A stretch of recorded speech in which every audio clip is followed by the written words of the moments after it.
तन्वीच्या घरचे, मानव आणि रिया सर्वच जण ऑपरेशन थिएटर बाहेर थांबले होते. खूप ताणतणावाचं वातावरण होतं तिथे. जवळजवळ अर्ध्या 1 तासाने डॉक्टर बाहेर आले. मानव आणि तिचे आई-वडील लगेच त्यांच्याकडे गेले. "डॉक्टर, काय झालं? तन्वी ठीक आहे ना?" "बोला डॉक्टर." तिच्या वडिलांना राहवत नव्हतं. आपली मुलगी कशी असेल या विचारानेच त्यांचं हृदय धडधडत होतं. "मिस तन्वी आता ठीक आहे.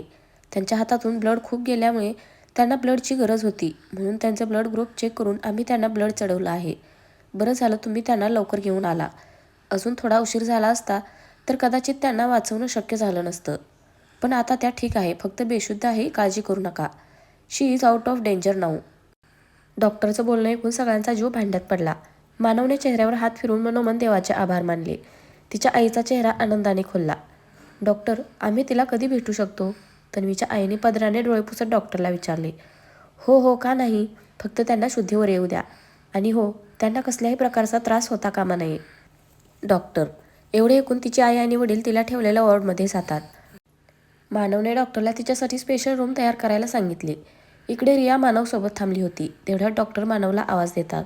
"मानव." डॉक्टर. "एस राहुल, बोल. सगळं व्यवस्थित आहे ना? तिला आता कसलाच धोका नाही ना? ती कधीपर्यंत शुद्धीवर येईल?" मानवने विचारले. "हो, सर्व ठीक आहे, पण त्यांची विशेष काळजी घ्यायला हवी. मला वाटतं त्या कोणत्या तरी तणावाखाली असाव्यात, कारण त्या बेशुद्ध अवस्थेत सुद्धा काहीतरी बरळत होत्या." डॉक्टर. "काय बोलत होती तन्वी?" मानव. "मला वाटतं त्या कोणाचं तरी नाव घेत होत्या. समथिंग दादा आणि राज, आणि कदाचित तुझं पण नाव घेतले त्यांनी. नक्कीच काहीतरी घडलं असावं त्यांच्यासोबत, म्हणून त्यांनी असं पाऊल उचललं." डॉक्टर. मानव विचारात पडला. असं नेमकं काय घडलं असावं या 2 दिवसात जे तन्वीने एवढा मोठा निर्णय घेतला? त्याला काही कळत नव्हतं. "एनिवेज, हे सगळं ठीक आहे मानव, पण मला तुला आणखी काही विचारायचे आहे." मानव त्याच्याकडे पाहत असतो. "जसं की एक आत्महत्येची केस वाटत आहे. अशा केसमध्ये पोलिसांना इन्फॉर्म करणं गरजेचं असतं. पण तू माझा खूप चांगला मित्र आहे, म्हणून पोलिसांना बोलवण्याआधी मला तुझ्याशी बोलावं वाटलं." डॉक्टर. "एक विनंती करू राहुल, पोलिसांना आता काही इन्फॉर्म करू नको, कारण हा एक घरगुती प्रॉब्लेम आहे. मी तुला प्रॉमिस करतो, वेळ पडली तर मी स्वतः पोलिसांना इन्फॉर्म करेल. प्लीज." मानव. डॉक्टर राहुलला अगदी विनंती करत होता. "बस का यार, विनंती काय करतोस? तू मित्र आहे माझा. तुझ्यासाठी तर एवढं मी नक्कीच करू शकतो. पण खरंच एक सांगतो, हे प्रकरण जास्त हाताबाहेर जाऊ देऊ नको. वेळेवर कोणाची मदत होत नाही." Doctor. "Thank you Rahul, thank you so much. मी तुला नंतर भेटायला येतो."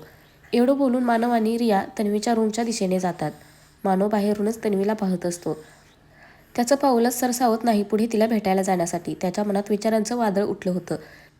तिला एकदाही माझ्याशी बोलावं नाही वाटलं, माझी वाट पाहावी असं वाटलं नाही, एकदाही विचार नाही केला की तिच्या जाण्याने माझं काय होईल, मी कसा जगेल. एकदा तरी माझ्या प्रेमाचा विचार करायचा होता तन्वी. एकदा माझ्याशी बोलून पाहायचं होतं. मी नव्हती सोडली गं तुझी साथ, कायम तुझ्याबरोबर असतो." त्याच्या मनात विचाराचं द्वंद्व चालू असतानाच रियाने त्याच्या खांद्यावर हात ठेवला आणि त्याला आतमध्ये जाण्यासाठी खुणावले. रियामुळे तो त्याच्या विचारातून बाहेर पडला. तो रियासोबत आतमध्ये गेला. तन्वीची आई तिचा हात हातात घेऊन तिच्या बेडच्या शेजारी बसली होती. तिचे बाबा त्यांच्या त्या मुलीकडे हतबल होऊन पाहत होते. डोळ्यातील अश्रू थोपवण्याचा प्रयत्न करत होता तो बाप, पण मानवने त्यांना पाहिलेच. एक बाप आपल्या मुलीसाठी किती हळहळत होता. मानवने त्यांच्या खांद्यावर हात ठेवला. त्यांनी मानवला पाहिले. "काका, तुम्ही काळजी करू नका. आपली तन्वी लवकरच बरी होईल." "मानवराव, काय होऊन बसलं हो हे? एका घटनेमुळे आज माझ्या दोन्ही मुलांची आयुष्य पणाला लागली हो. मला कधी स्वप्नातही वाटलं नव्हतं माझी मुलगी हे असं पाऊल उचलेल. काय करू हो मी आता? आज एक बाप आपल्या कर्तव्यात कमी पडला हो. आज आमच्या गरिबीचा खूप फायदा उचलला जात आहे आणि मी काहीच करू शकत नाही." तन्वीचे वडील कधी नव्हे ते आज आपल्या दोन्ही मुलांसाठी धाय मोकळून रडत होते. मानवला खूप वाईट वाटलं. आपल्या मुलीची ही अवस्था त्यांना पाहवत नव्हती. तन्वीची आई तिच्याकडे एकटक पाहत होती. कधी तिच्या डोक्यावरून तर कधी तिच्या गालावरून मायेने हात फिरवत होती. त्यांच्या डोळ्यातून अश्रू सतत ओघळत होते. मानवला कळत नव्हतं की त्या दोघांना कसं शांत करावं, कारण तो स्वतः तन्वीला अशा अवस्थेत पाहून आतून खूप कोलमाडून गेला होता. तो कुठे ना कुठे स्वतःला तन्वीच्या या अवस्थेला जबाबदार मानत होता. जर त्याने तन्वीला एकदा तरी फोन करून तिच्याशी बोलला असता तर आज ही वेळ आली नसती. एकदा तरी तिला फोन करायला हवा होता त्याने. पण त्याला अजूनही कळलं नव्हतं की आज असं काय घडलं जे तन्वीने हे पाऊल उचललं. कारण तन्वी किती धीराची आहे हे त्याला माहीत होतं. कारण जे काही झालं त्या गोष्टींसाठी तन्वी जीव देईल इतकी कुमकुवत ती नक्कीच नव्हती. मग असं काय झालं की तन्वीने एवढं मोठं निर्णय एवढ्या सहजासहजी घेतला? "काका, मला सांगा, असं काय झालं की तन्वीने एवढं मोठं पाऊल उचललं?" तिने स्वतःच्या जीवाची देखील पर्वा केली नाही. तेवढ्यात त्याचं लक्ष रूममध्ये सगळीकडे गेलं. त्याने चौफेर नजर फिरवली, पण त्याच्या दृष्टीस प्रतीक म्हणजे तन्वीचा भाऊ दिसला नाही. एवढं सगळं झालं तरी प्रतीक कसा आला नाही? तो गेला कुठे? त्याची बहीण आज एवढ्या मोठ्या संकटात असताना देखील तो तिथे नव्हता. काका, प्रतीक कुठे आहे? एवढं सगळं होऊन सुद्धा तो इथे का आला नाही? तुम्ही त्याला कळवलं नाही का? मानवने त्यांना पुन्हा विचारले. प्रतीकचे नाव ऐकताच त्यांना पुन्हा मागच्या घडलेल्या सर्व घटनांची आठवण झाली. तसं ते मानवला सांगू लागले. काय सांगू बेटा, मागचे काही दिवस घरचं वातावरण कसं आहे याची तुम्हाला कल्पना आलीच असेल. पण त्या एका घटनेने माझ्या दोन्ही मुलांचे आयुष्य उद्ध्वस्त होण्याची वेळ आली आहे. त्या राजने अशी काही खेळी खेळली की आता माझा मुलगा जेलमध्ये आहे आणि माझी मुलगी या अवस्थेत आहे. काय करू मी? कुठून उभे करू एवढ्या लवकर 5 लाख रुपये? मी सध्या गरीब माणूस आहे. माझ्याकडे एवढा पैसा नाही की मी माझ्या मुलाचा आणि मुलीचा जीव वाचवू शकेल. तन्वीचे वडील आयुष्याने खेळलेल्या खेळापुढे हतबल झाले होते. तन्वीच्या आईने पहिल्यांदा त्यांच्या नवऱ्याला हतबल झालेलं पाहिलं होतं. संपूर्ण आयुष्य ते अगदी स्वाभिमानाने जगले होते. जरी गरीब असले तरी त्यांनी कधीच कोणापुढे पैशासाठी हात पसरले नाही की कधी कोणाकडून कर्ज घेतले नाही. त्यांच्या आणि तन्वीच्या आईच्या येणाऱ्या पगारात त्यांचं घर, मुलांचं शिक्षण अगदी व्यवस्थितरित्या पार पाडलं होतं. जर या सगळ्यामध्ये थोडाफार पैसा शिल्लक राहत असेल तर तेवढाच काय त्यांनी बाजूला काढून ठेवला होता. पण ते पैसे एवढे नव्हते की ते राजला देऊन या सगळ्यातून बाहेर पडले असते. म्हणून आज ते स्वतःला आणि नशिबाला कोसत होते. मानवला देखील त्यांची ही अवस्था पाहून खूप वाईट वाटत होतं. नकळत त्यांच्या मनात विचार येऊन गेला, जर मी गोव्याला गेलोच नसतो तर कदाचित या गोष्टी घडल्याच नसत्या. आपण हे सगळं होण्यापासून थांबवू शकलो असतो. त्याच्या डोळ्यातून पटकन एक अश्रूंचा थेंब ओघळून त्यांच्या गालावर आला. त्याने पटकन सावरले स्वतःला. काका, या 2 दिवसात काय घडले प्लीज मला सांगा. मी काहीतरी मार्ग नक्की काढेन यावर. माझ्यावर विश्वास ठेवा. मानवने असं म्हटल्यावर त्यांनी या 2 दिवसात काय घडले हे सर्व सांगायला सुरुवात केली. आदल्या दिवशी काय घडलं हे त्यांनी जसंच्या तसं सांगितलं. आणि आज सकाळी काही तासापूर्वी तन्वी नेहमीप्रमाणे ऑफिसला जाण्यासाठी आवरून खाली आली होती. घरातील सर्वच जण आपापल्या कामात व्यस्त होते. तिने नाश्ता केला आणि ती जायला निघणार तेवढ्यात दाराची बेल वाजली. तिने दरवाजा उघडला आणि पाहते तर समोर पोलीस उभे होते. तिच्या पायाखालची जमीनच सरकली. तिने तिच्या बाबांना आवाज दिला. तिचा आवाज ऐकून घरातील सर्वच जण बाहेर दाराजवळ आले. तिच्या वडिलांना पोलिसांना पाहून धक्काच बसला. ते काही बोलण्याआधीच पोलीस बोलले. प्रतीक गोखले आहेत का घरात? पोलिसांनी विचारले. तन्वीच्या वडिलांचं अवसान गळाले. पण थोडं सावरून त्यांनी प्रतीकला आवाज दिला. प्रतीकचे तर धाबे दणाणले होते पोलिसांना पाहून. तो पुरता घाबरून गेला होता. त्याची भीती त्याच्या चेहऱ्यावर स्पष्ट दिसत होती. मीच आहे प्रतीक गोखले. त्याने घाबरतच ओळख सांगितली. You are under arrest. आमच्याकडे तुमच्याविरुद्ध तक्रार आहे. तुमच्या हातून खूप मोठा ॲक्सिडेंट झाल्याची खबर आम्हाला मिळाली आहे. तुम्हाला आमच्याबरोबर यावं लागेल. एवढं म्हणून त्यांनी प्रतीकला घेऊन जाऊ लागले. सर्वांनी त्यांना अडवण्याचा खूप प्रयत्न केला पण कोणीही थांबले नाही. त्यांचा नाईलाज झाला. घरात तन्वीची आई आणि तिचे बाबा अगदी सुन्नपणे बसले होते. कोणीच एकमेकांशी बोलत नव्हते. इतकी शांतता होती तिथे एखादी सुई खाली पडली तरी आवाज येईल एवढी शांतता. तेवढ्यात त्या शांततेला भंग करत एक आवाज त्यांच्या कानावर आला. किती वाईट वाटतं ना जेव्हा आपली जवळची व्यक्ती आपल्यापासून दूर जाते. राज जणू काही त्यांच्या या परिस्थितीवर हसत होता. का हसणार नाही, त्यानेच तर ही वेळ आणली होती. आज तन्वी आणि तिच्या घरच्यांवर. त्याला तन्वीला असं पाहून दुःख तर होत होतं पण तरीही त्याने ते दाखवलं नाही. जोपर्यंत तन्वी त्याला होकार देणार नव्हती तो सुद्धा माघार घेणार नव्हता. तन्वी तिच्या जागेवरून उठली आणि दणदण पावले टाकत त्याच्या दिशेने गेली.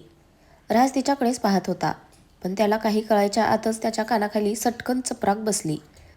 त्याचा ताण एवढा होता की त्याच्या कानात बीप वाजू लागली. त्याला क्षणभर तर कळलेच नाही की काय झाले. तो त्याची मान हलवून डोकं जागेवर आणण्याचा प्रयत्न करतच होता की दुसरी पण कानाखाली सटकन बसली. राज तर जागचा हल्लाच होता. तन्वी प्रचंड आक्रमक झाली होती. आज तिचा राग पूर्णपणे अनावर झाला होता. इतका की त्याची झळ राजला अगदी एखाद्या आगीप्रमाणे जाणवत होती. तन्वी तिसरी कानाखाली मारणार होती की राजने तिचा हात हवेतच पकडला. त्याचे डोळे अक्षरशः लाल झाले होते. असा तसा वाटलो का तुला मी? एखाद्या जनावरासारखा मारत सुटली आहेस. तुझ्यावर प्रेम करतो याचा अर्थ असा नाही की तुझं सगळं ऐकून घेईल आणि सहन करेल. माझं नाव राज आहे. वाटलं ना तर हा हातसुद्धा निकामी करायची व्यवस्था करू शकतो मी. समजलं? राज त्याचं हे बोलणं ऐकून तन्वीला 1 मिनिटासाठी विश्वासच बसला नाही की हे राज काय बोलतोय. वा वा मिस्टर राज, प्रेम आहे म्हणून तुम्ही कुठल्या थराला जाऊ शकता हे आज कळलं मला. तुला मी एक चांगला मित्र मानत होते रे, पण तू तर विषारी साप निघालास. पवित्र मैत्रीच्या नात्यामध्ये सुद्धा विष कालवलंस तू. साधं मैत्री करणं जमलं नाही तुला, मग प्रेम कसं जमणार? आणि खऱ्या प्रेमाच्या गोष्टी सांगतोस तू. जिच्यावर तू प्रेम करतो तिचेच हात निकामी करायला निघालास. मानलं तुला राज. तन्वी अगदी संतापाने त्याच्याशी बोलत होती. हे बघ तन्वी, मी तुला संधी दिली होती, तू ती गमावलीस. त्यात माझी काय चूक? आणि त्याचे परिणाम तुला आता भोगावे लागत आहेत. तू कसली संधी देतोस आणि तुझ्या संधीची कोणाला गरज आहे? हे सगळं तू मुद्दाम घडवून आणलं आहेस हे माहीत आहे मला. मी आत्ताच पोलीस स्टेशनमध्ये जाऊन तुझ्याबद्दल सर्व सांगणार आहे. तन्वी त्याच्यावर संतापाने नुसती कोसळत होती, पण त्याचा राजवर काडी मात्र फरक दिसत नव्हता. त्याच आविर्भावात त्याने हसतच तन्वीला उत्तर देते. जाशील ग तू, मी कुठे नाही म्हणतोय. बिंदास जा, पण माझ्याविरुद्ध पोलीस कंप्लेंट का घेतील याचा विचार तरी कर. त्यासाठी तुझ्याजवळ माझ्याविरुद्ध पुरावे लागतील. ते आहेत कुठे तुझ्याजवळ? राज अगदी शांतपणे तिच्याशी बोलत होता. त्याचं बोलणं ऐकून तन्वी खूपच नाराज झाली. तिचे आई वडील आपल्या मुलाला पोलीस पकडून घेऊन गेले या दुःखात आणखी खाली कोसळले. त्यात हा राज येऊन असं काही पण बोलत होता. त्यामुळे तिच्या वडिलांचा पण संताप होत होता. ते समोर आले आणि त्यांनी अक्षरशः त्याच्या समोर हात जोडले. हे बघ, माझ्या मुलाला जाऊ दे. त्याची काही चूक नाही. त्या निष्पाप मुलाला कशाला उगीच त्रास? त्याचं आयुष्य उद्ध्वस्त होईल रे या एका घटनेमुळे.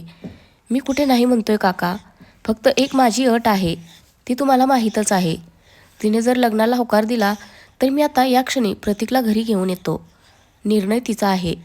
तिने कळवावं मला. मी आज तिच्या उत्तराची वाट पाहीन. राज एवढं बोलून निघून जातो. सर्वजण त्याच्याकडे पाहतच राहतात. हा माणूस एवढ्या नीचपणावर कसा उतरला त्यांना समजत नव्हतं. बाबा, मी नाही करणार राजसोबत लग्न. मी नाही करणार. एवढं बोलून तन्वी रडत रडतच तिच्या रूममध्ये निघून गेली. काही वेळाने तिची आई तिला बोलवायला गेली तर तन्वी दरवाजा उघडत नव्हती आणि तिचा काही आवाजही येत नव्हता. घाबरून तिच्या आईने तन्वीच्या बाबांना आवाज दिला. ते लोक खूप तन्वीला आवाज देत होते, पण बराच वेळ होऊन सुद्धा तन्वी दरवाजा उघडत नव्हती. त्या दोघांना कळत नव्हतं काय करावं. तेवढ्यात मानव तिथे आला. मानवला पाहून जणू त्यांना एक आधार आल्यासारखं वाटत होतं. Flashback end. हे सगळं ऐकून मानवचा पारा अगदी 7व्या आसमानावर गेला होता. आता मात्र तो काही केल्या शांत बसू शकत नव्हता. त्याने लगेच राजला फोन केला. तर फ्रेंड्स, आजचा भाग कसा वाटला नक्की कमेंट करून सांगा. धन्यवाद.